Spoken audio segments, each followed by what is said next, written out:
तुम लोग थंबनेल देखकर मुझे गाली देने आए हो ना कि मोहक अब तो पीछा छोड़ दे यार फ्रेंकी डियोंग का। और क्या तू खुली आंखों से एम्बापे के सपने देख रहा है, जो बंदा खुद बोल चुका है कि मुझे मैड्रिड ज्वाइन करनी है और सारी रिपोर्ट सजेस्ट कर रही है कि भाई एम्बापे टू मैड्रिड इसी साल हो सकता है। अरे ठीक है यार, पता है यार, लेकिन सिचुएशन तो डिस्कस कर ही सकते हैं ना। अब एक तरफ मैनचेस्टर यूनाइटेड बोर्ड हम फैंस की नहीं सुन रहा, एक तुम लोग हो जो मुझे हर बात पे गाली देने लगते हो।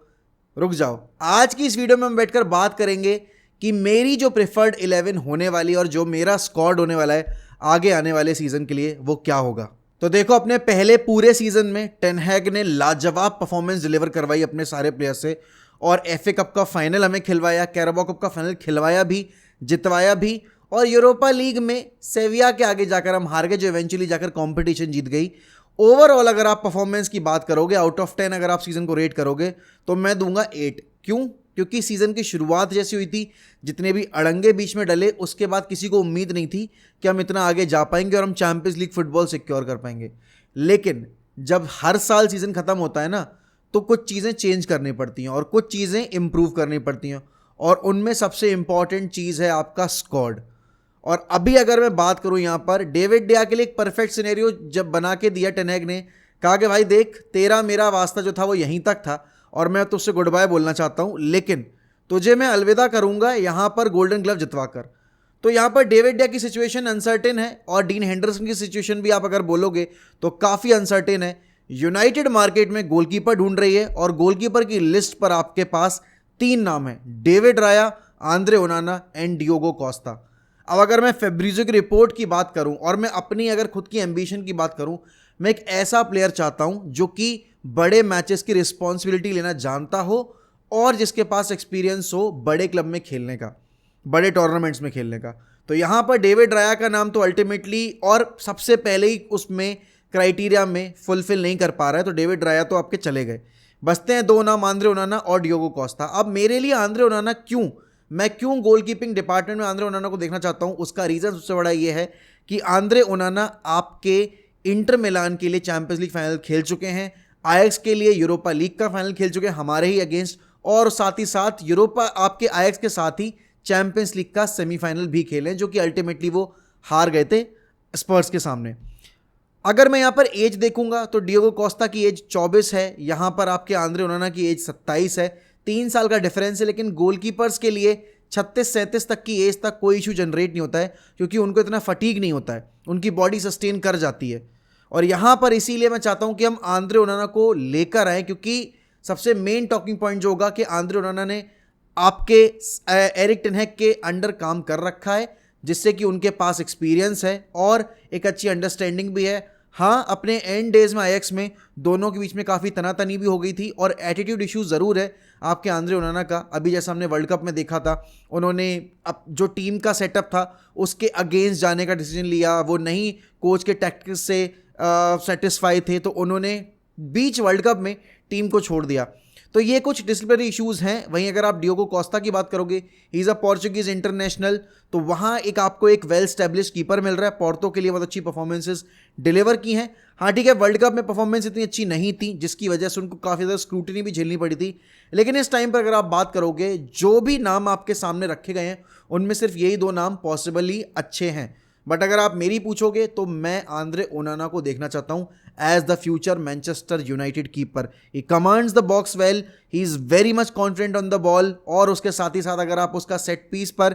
सेव परसेंटेज देखोगे, क्रॉस क्लेम परसेंटेज देखोगे, everything with Andre Onana is top notch. बात यहां पर आती है आपके डिफेंस की। तो देखो यार, लेफ्ट बैक का एरिया और राइट बैक का एरिया तो छेड़ने वाली सवाल ही पैदा नहीं होता, क्योंकि आपको पता है यहां पर ये 2 ऐसे एरियाज हैं जिन पर यूनाइटेड इन्वेस्ट करेगी नहीं। उनके पास स्टाइल मलासिया हैं और लूक शॉ हैं लेफ्ट बैक के तौर पर, और आपके वैन बिसाका और डियागो डेलो हैं राइट बैक के तौर पर। अभी हमने जितने भी रूमर्स वगैरह देखे हैं, सारी चीज़ें देखी हैं, उसके हिसाब से तो ना ही आपके, देखो डियागो डेलो ने तो नया कॉन्ट्रैक्ट साइन कर ही लिया है, और वैन बिसाका भी जिस तरीके से टेन हैग ने यूज़ किया है उनको second half of the season में, उससे देखकर लग रहा है कि वैन बिसाका भी नहीं जाने वाले।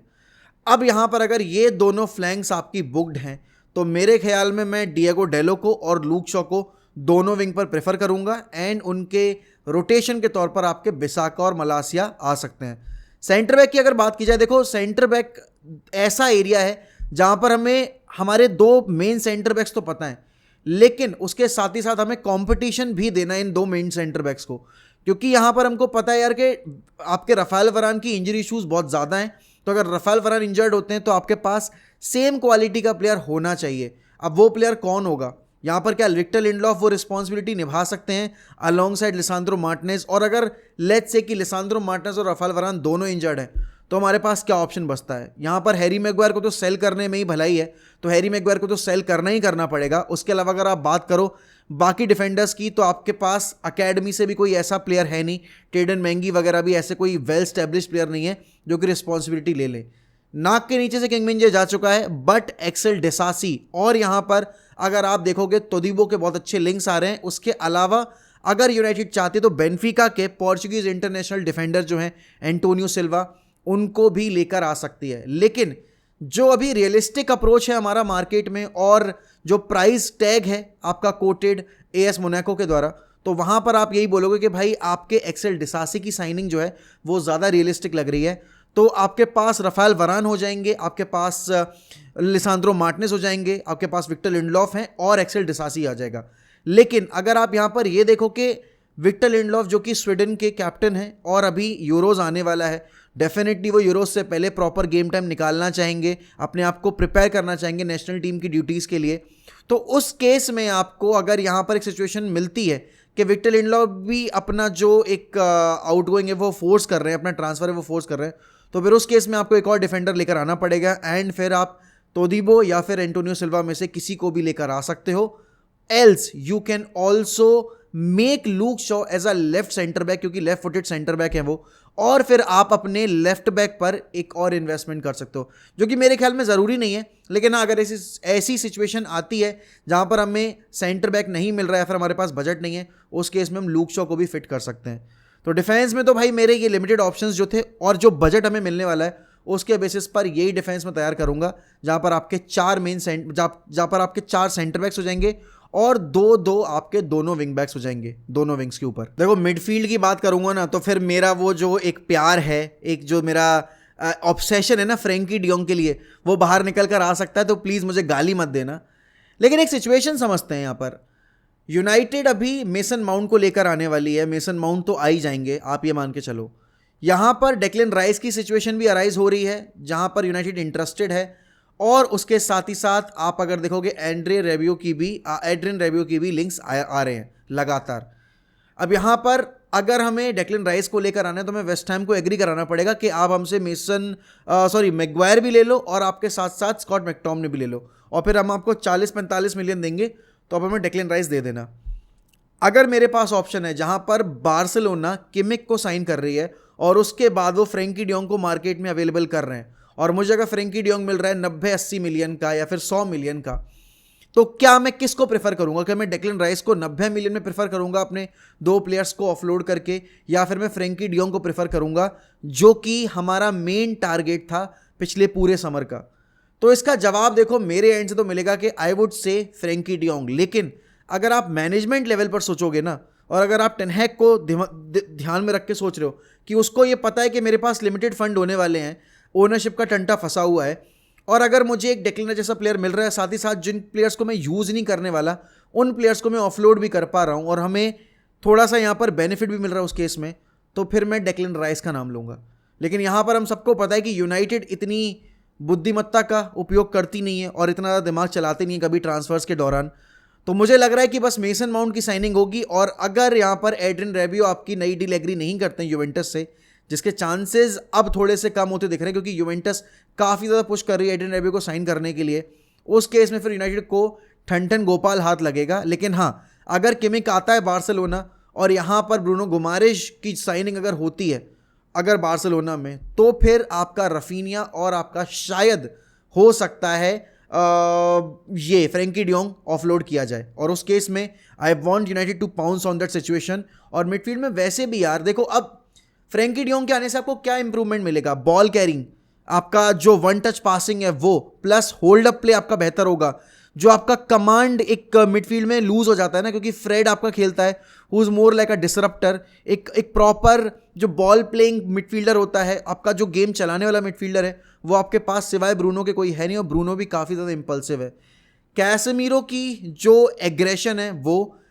फ्रेंकी डियोंग का जो कंपोजर है वो, और ब्रूनो की क्रिएटिविटी, अगर ये 3 फंडे मिल गए हमारे मिडफील्ड में तो भाई हम बहुत अच्छा कर सकते हैं एरिक टेन हैग के अंडर, क्योंकि एक ऐसी मिडफील्ड के साथ हमने टॉप 4 फिनिश किया और एक ऐसी मिडफील्ड के साथ हमने कैराबाओ कप जीता भी, एफए कप का फाइनल भी खेला। तो अगर ये मिडफील्ड आ जाती है तो हम बहुत ज़्यादा और बेहतर करेंगे अपनी फुटबॉलिंग वाइज। और साथ ही साथ अगर आप बात करो मेसन माउंट को लेकर आने का,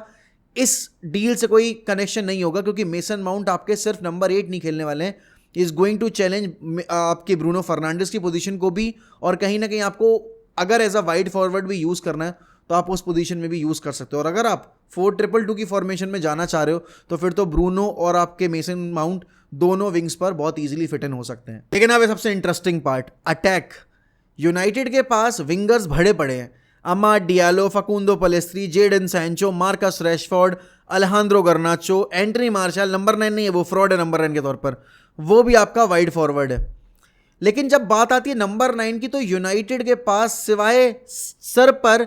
मतलब दीवार पर सर मारने के अलावा कोई और ऑप्शन बचता नहीं है। गोल स्कोरर्स है नहीं, मेसन ग्रीनवुड की अवेलेबिलिटी का कुछ अता पता नहीं है, मेसन ग्रीनवुड आने वाले हैं नहीं आने वाले हैं। अभी हाल फिलहाल में सन की एक रिपोर्ट थी जिसमें मेसन ग्रीनवुड पिच पर पहली बार अपने बैन के बाद प्रैक्टिस करते दिखाई दिए। देखो,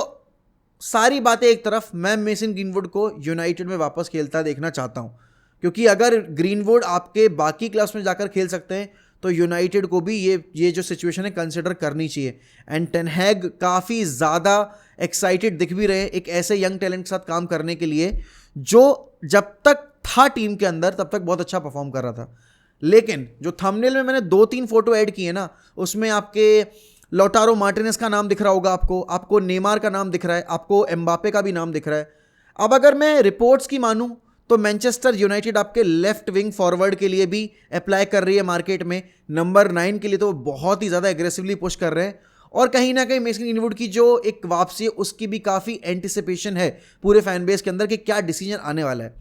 लेकिन अगर आप मेरी मानोगे, मैं नेमार की डील को सैंक्शन इसलिए करने की कोशिश करूंगा। बहुत सारे लोग बोलेंगे कि यार नेमार का इंजरी इशू इतना ज़्यादा रहा है, नेमार प्लस इतना ज़्यादा इनडिसिप्लिन्ड प्लेयर है, बट आप ये सोचो कि 38 मैचेस जो आपके होंगे प्रीमियर लीग के, अगर उन 38 मैचेस में से नेमार आपको 28 से 30 गेम भी दे गया,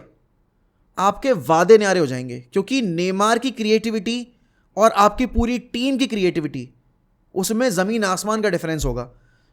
आप यहां पर ब्रूनो फर्नांडिस के अलावा किसी और प्लेयर से ये उम्मीद नहीं लगा सकते कि वो चांसेस क्रिएट करेगा आपके फॉरवर्ड्स के लिए, या फिर वो गोल स्कोरिंग अपॉर्चुनिटीज़ में अपने आप को प्रेजेंट कर पाएगा, फाइनल थर्ड में जो आपके मूवमेंट्स होते हैं उसमें एक्टिव रहेगा, वो आपका नेमार करके देगा। और जब नेमार आएगा तो आपका परफॉर्मेंस बार इंक्रीज होगा, आपसे जो एक्सपेक्टेशंस होंगी फैन बेस की वो इंक्रीज होंगी ही होंगी, लेकिन उसके साथ ही साथ जो टीम का ओवरऑल गेम प्ले होगा ना, वो बहुत ज़्यादा डेवलप होगा। Neymar is not just a left wing forward, he is an inside forward, he can play as a shadow striker, he can play as a number 10, he can play as a right winger, वो हर एक position, और he can also play as a solo number 9, he can play anywhere up front on the pitch। and इसीलिए although आपके पास गर्नाचो है, आपके पास Rashford है, आपके पास Sancho है उस विंग के ऊपर, लेकिन अगर आप नेमार की साइनिंग करते हो, लोन पर अगर आप लेकर आते हो, अगर कतर की ओनरशिप आती है, तो भाई ये बहुत ही बेहतरीन डील होगी हमारे लिए और नेमार के लिए भी, क्योंकि पीएसजी के दलदल से नेमार को भी निकलना है और एक ऐसा क्लब चाहिए उसको जहां पर उसको प्यार करने वाली ऑडियंस मिले और उसको थोड़ा सा प्रोटेक्ट करने वाला फैन बेस भी मिले। और वो चीज़ यूनाइटेड में हो सकती है अगर नेमार ने आकर रिस्पॉन्सिबिलिटी समझी और जो क्रेस्ट वो पहनेगा यहाँ पर आकर, उसकी अगर उसने वैल्यू समझ ली तो। अब देखो बात यहाँ पर अगर आप करोगे ना कि मैंने एम्बापे का नाम क्यों ऐड किया इस लिस्ट में, एम्बापे का नाम मैंने पहली बार तो व्यूज़ के लिए ऐड किया है, ठीक है ना, बेशर्मी तो लाद नहीं है, तो जब लाद ली तो लाज क्या। लेकिन उसके साथ ही साथ अगर यहाँ पर आप बात करो, अगर कतर आता है तो हमारे पास फंड्स होंगे, हमारे पास प्रोजेक्ट ऑलरेडी है, हमारे पास अच्छा मैनेजर भी है। आई नो कि रियल मैड्रिड उसका सपना है। अब मैं ये नहीं कह रहा कि ये मेरी प्रेफर्ड 11 है, लेकिन हाँ, एम्बापे का नाम मैं ऑप्शन के तौर पर रखूँगा ज़रूर, क्योंकि अगर Mbappe real Madrid by any chance नहीं जा पाता है, या फिर वो अपना जो डिसीजन है वो चेंज करता है कि भाई हालैंड यहाँ पर फाड़ रहा है, मैं भी आकर यहाँ पर रौला मचाऊंगा और मैं यहाँ पर हालैंड को आकर डायरेक्टली चैलेंज करूंगा। मैड्रिड में आकर चैलेंज नहीं करूंगा, लेकिन मैं यूनाइटेड में आकर चैलेंज करूंगा, तो ये डील हो सकती है। लेकिन अगर आप मुझसे रियलिस्टिकली पूछो कि मैं कौन सा प्लेयर देखना चाहूँगा, मैंने लॉटारो मार्टिनेज का नाम डाला है, बट लॉटारो मार्टिनेज लगता नहीं है कि मुझे आएगा। अगर मुझे 80 मिलियन में रैसमस हॉलैंड मिल रहा है और मुझे 90 मिलियन में हैरी केन मिल रहा है, तो फिर मैं हैरी केन पर अपना गैम्बल खेलना चाहूँगा, क्योंकि हैरी केन आपको कम से कम 25 गोल प्रीमियर लीग में सीजन के, या फिर मैं 20 गोल तो मान के चल रहा हूँ, प्रीमियर लीग में एक सीजन के अंदर गारंटी करके देता है। और उसके अलावा चैंपियंस लीग हो गए, आपके बाकी कप कॉम्पिटिशन्स हो गए, आप 30 से 35 गोल एक्सपेक्ट कर सकते हो हैरी केन से। क्योंकि अगर वो स्पर जैसी मरगिल्ली सी टीम में जिसमें कोई क्रिएट करने वाला बंदा नहीं था, उसमें अगर प्रीमियर लीग के अंदर 30 गोल स्कोर कर सकता है, तो हमारे लिए तो वो भाई रौला मचा देगा। और हाँ, अगर आपका रैसमस हॉलैंड का जो प्राइस टैग है वो आता है नीचे 80 मिलियन से, लेट्स से कि 55-60 मिलियन तक आता है, तो yes I would go for the future and I would sign Rasmus Hojlund. क्योंकि ग्रीनवुड अगर वापस आ जाता है तो आपके पास 2 यंग सेंटर फॉरवर्ड्स रहेंगे, एक जो आपका अकेडमी ग्रेजुएट है और एक जिसको आप 55-60 मिलियन में लेकर आने वाले हो। लेकिन अगर हॉलैंड का जो प्राइस टैग है वो 75 मिलियन से ऊपर जाता है, I don't want United to miss out on Harry Kane, क्योंकि Harry Kane definitely wants to join Manchester United, जहां पर उसको एक ऐसा प्लेटफॉर्म मिलेगा जहां वो रेगुलरली ट्रॉफीज के लिए कंपीट कर सकता है। एंड अगर यहां पर उसने यूनाइटेड को प्रीमियर लीग जितवा दी आने के बाद, जो उसका अभी ओहदा है ना प्रीमियर लीग के अंदर, और एक एलीट फुटबॉलर के तौर पर जो उसका अभी रुतबा कायम है, वो और ज़्यादा बढ़ जाएगा। और यहाँ पर देखो, ये सारी साइनिंग्स वो हैं जो कि हम कर सकते हैं और जो मैं होती देख रहा हूँ, और होनी भी चाहिए, क्योंकि अगर यूनाइटेड को प्रीमियर लीग ट्रॉफी जीतनी है तो इन साइनिंग्स पर तो आपको अपना हाथ जो है वो बिल्कुल मजबूत करना पड़ेगा। और अगर आप नहीं कर पाओगे तो आपको एक्सपेक्टेशंस कम रखनी पड़ेंगी, और कम क्या, फिर एक्सपेक्टेशंस रखनी नहीं चाहिए अपने क्लब से और स्पेशली अपने मैनेजर से, क्योंकि एक मैनेजर उतना ही अचीव कर सकता है जितनी अच्छी उसके पास टीम हो।